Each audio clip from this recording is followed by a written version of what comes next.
Starting का video देखा, आपको कुछ समझ में आया? क्या मैटर है, क्या कांड है? ये कपल है कौन? अभी एक मेरठ का हत्याकांड है, सौरभ राजपूत हत्याकांड। ये उसी की वो हत्यारिन बीवी है जो अपने पति को अपने बॉयफ्रेंड के साथ मिलकर के साजिश के तहत मारती है, उसको ड्रम में कंक्रीट में जमाती है और उसके बाद 13 दिनों तक अपने बॉयफ्रेंड के साथ फरार रहती है ऋषिकेश उत्तराखंड वाले एरिया में, कसौल हिमाचल वाले एरिया में होली का एंजॉयमेंट लेती मर्डर करने के बाद। और इनके चेहरे में रत्ती भर का फर्क नहीं है कि इन्होंने एक मासूम की हत्या की है। इनका पति विदेश में नौकरी करता था, घर आया था, पहले अपनी इसी हत्यारिन बीबी का जन्मदिन मनाता है, फिर इसकी बेटी का जन्मदिन मनाता है और इसके बाद इसकी हत्या हो जाती है। पता चलता है कि कैब ड्राइवर को ये 54,000 रुपये देते हैं, 13 दिनों के लिए टैक्सी बुक करते हैं और इसके बाद ये पकड़े जाते हैं।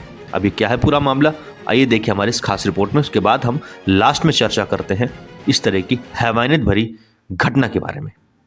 उत्तर प्रदेश के मेरठ में हुए सौरभ राजपूत हत्याकांड में लगातार नए खुलासे हो रहे हैं और पुलिस की जांच अब हिमाचल प्रदेश के मनाली और कसौल तक पहुंच चुकी है।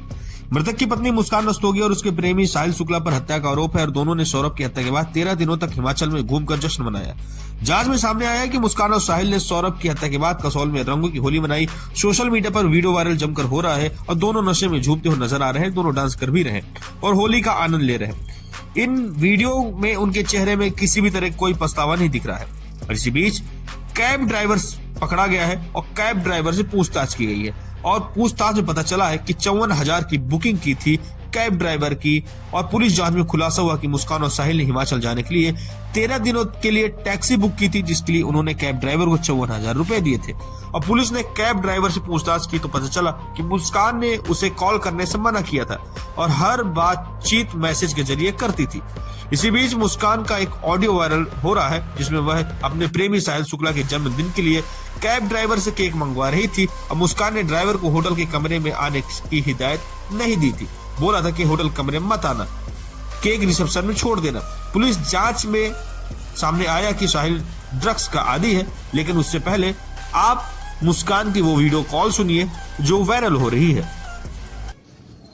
भैया आप ना मुझे केक लेके आप केक ले आना कहीं से भी और कॉल मत करना, मुझे आप मैसेज में ही बता देना मिला या नहीं। और लाने के बाद ना आप हमारे रूम पे आ जाना और बोलना मेरा ये सामान है, इसे रख लो, मैं कल सुबह ले लूंगा, बस आपको इतना कर। इसी बीच पुलिस जांच में सामने आया कि साहिल ड्रग्स का भी आदी है और मुस्कान शराब पीने की शौकीन है। जांच में यह भी पता चला कि हत्या के दौरान दोनों ने नशे का सेवन किया था। अब पुलिस इस मामले में ड्रग्स और नशे की भूमिका भी जांच रही है। सौरभ की मां ने पुलिस को बयान दिया, आरोप लगाया कि उनकी बेटी की हत्या में तंत्र मंत्र का इस्तेमाल किया गया है, ऐसा उनकी आशंका है। पुलिस जांच में पाया गया है कि साहिल की गतिविधियां संदिग्ध थी। वो अक्सर काले और पीले रंग का कुर्ता पहनता था और उसकी कलाई पर टैटू बने हुए थे। साहिल के कमरे की तलाशी ली गई तो रहस्यमय पेंटिंग और बियर की बोतलें बरामद हुई। पुलिस ने जब साहिल के कमरे की तलाशी ली तो वहां अजीबोगरीब पेंटिंग्स, खाली बियर की बोतलें और रहस्यमय माहौल मिला। स्थानीय लोगों ने बताया कि साहिल का कमरा हमेशा अंधेरे में रहता था और पुलिस के मुताबिक सौरभ के धड़ से सिर अलग करने के बाद साहिल ने उसे अपने कमरे ले गया था। अब पुलिस की फोरेंसिक टीम ने साहिल के कमरे में कई अहम सबूत जुटाए हैं। वही पुलिस अब हत्या के बाद मुस्कान और साहिल की ट्रैवलिंग हिस्ट्री खंगाल रही है। यह पता लगाया जा रहा है कि वे हिमाचल में किन किन जगहों पर गए थे, वहां उनसे कौन कौन संपर्क कर रहा था। पुलिस की एक विशेष टीम अब हिमाचल प्रदेश जाकर के उन होटलों और रिजॉर्ट्स की भी जांच करेगी जहां मुस्कान और साहिल ठहरे थे। हत्या की इस वारदात में और कौन कौन शामिल था, इसकी भी तहकीकात जारी है। तो ये तो था पूरी रिपोर्ट कि आखिरकार कॉल रिकॉर्डिंग में क्या बातचीत हुई वो समझ में आई और कैसे लोग पकड़े गए, किस तरह की मानसिकता है, किस तरह की मानसिकता है आजकल के समाज में कि देखने के बाद मन घिनौनेपन से भर जाता है कि इस तरह के लोग अगर हमारे समाज में मौजूद हैं तो क्या होगा हमारे समाज का, हम लोग कहाँ जाएंगे। अरे मानो शर्मा ने आत्महत्या कर लिया, वजह एक औरत। अतुल सुभाष ने अपने आप को खत्म कर लिया, वजह थी एक औरत। अभिषेक ने अपने आप को खत्म कर लिया, वजह थी एक औरत। यजवेंद्र चहल का ऐसे गोल्ड डिगर के जैसे यूज करके धनुषी ने छोड़ दिया, वजह एक औरत।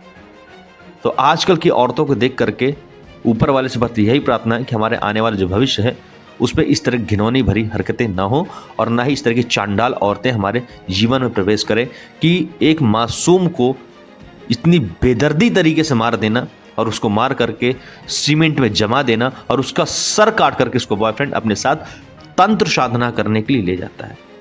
पुलिस ने तमाम खुलासे कर रही है और जांच में जुटी हुई है। बाकी और भी जो खुलासे होंगे वो हम आपको ऐसे ही बताते रहेंगे। अपनी राय कमेंट बॉक्स में जरूर बताइएगा। साथ ही चैनल को सब्सक्राइब करके बेल आइकन दबाइएगा ताकि तमाम खबरों से हम आपको ऐसे ही रूबरू कराते रहें।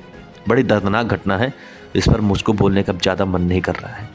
आप खुद अपने विवेक से सोचिए, गूगल करिए, आपको घटना जरूर मिल जाएगी।